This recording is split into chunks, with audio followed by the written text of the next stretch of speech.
મહત્વના સમાચાર પ્રાપ્ત થઈ રહ્યા છે। કથાકાર જિગ્નેશ દાદાની તબિયત લથડી છે। આણંદના લાંભવેલમાં કથા દરમિયાન તબિયત લથડી છે। જિગ્નેશ દાદાને આણંદની ઝાયડસ હોસ્પિટલમાં ખસેડાયા છે।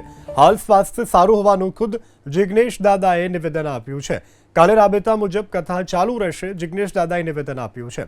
અચાનક તબિયત લથડતા તેઓને તાત્કાલિક જ હોસ્પિટલમાં સારવાર માટે ખસેડવામાં આવ્યા હતા।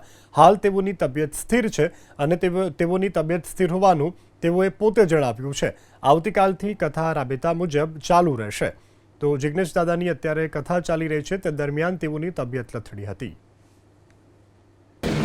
આપ ચિંતા ન કરશો, બધાને રાધે રાધે। સ્વાસ્થ્ય સારું છે અને આવતીકાલે કથા મળીશું। રાધે રાધે।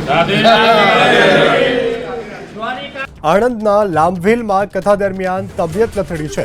જિગ્નેશ દાદાને આણંદની ઝાયડસ હોસ્પિટલમાં ખસેડાયા છે।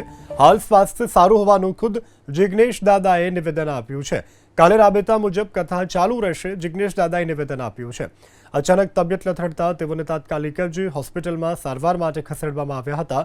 હાલ તેઓની તબિયત સ્થિર છે અને તેઓની તબિયત સ્થિર હોવાનું તેઓએ પોતે જણાવ્યું છે। આવતીકાલથી કથા રાબેતા મુજબ ચાલુ રહેશે।